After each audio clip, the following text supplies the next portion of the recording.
Hello guys! Ako si Grace, isang full-time support mom sa aking anak na si Bria, na may maraming special needs.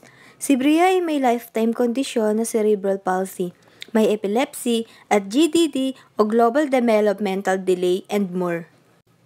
And at the same time, I'm a working mom. Literal na hindi madali, pero legit nakakayanin natin ang lahat. Ito yung mga oras na gusto ko nasa tabi lang ako ni Bria. Habang nanonood siya ng mga learning songs, sinasabayan ko yung mga sounds or kanta.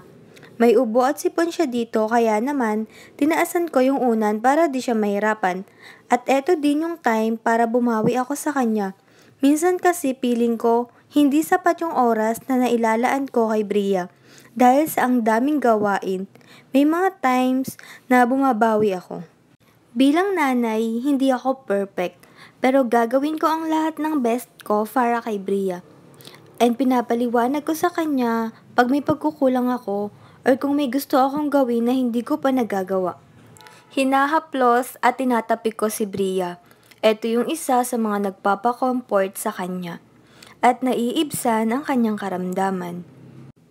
Pag may sakit si Bria, pinapainom ko siya ng maraming tubig. Nag-normalize feeding kami para healthy lifestyle, more vegetables and fruits, sapat na pahinga at tulog din. Hindi ko muna siya pinapainom ng gamot. I-herbal medicine ko muna siya at hiyang naman siya doon. 2 to 3 days lang magaling na. Sa dami ba naman ng gamot na nainom at iniinom ni Bria, I'm sure na may side effect yon. Kaya hinahayaan ko na yung mismong katawan niya ang gumamot sa kanyang karamdaman. Kasabay ng herbal medicine, normalized feeding, at sapat na pagtulog. Kailangan ko talaga mag-take ng risk. Dahil hindi biro ang ginagawa ng isang ina. Inaaral ang lahat ng makakabuti sa ating mga anak. Ang saya-saya ni Bria, no? Lalo pag alam niyang may kasama siya at safe ang kanyang paligid. Napakasarap mahalin ng batang to. Nagkaroon man siya ng disability, subalit hindi naman ito naging hadlang upang sumuko sa hamon ng buhay. Patuloy na lalaban at magbibigay inspirasyon para sa mga taong nakakaunawa sa anak ko. By the way, pinapatulog ko nga pala si Bria, pero naging imotera na naman tayo, hala, char! Pinapatulog, nilalaro, kinakantahan at tinuturuan. Hala, ayan sabay-sabay na mga ginagawa ko kay Bria. Masayang masaya si Bria. Ito naman ang mahalaga, ang mabigyan natin sila ng oras at makalaro nila tayo habang bata pa.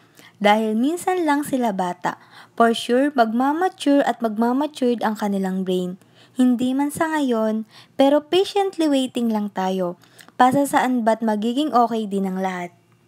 Think positive sa hamon ng buhay. Kausapin natin sila palagi.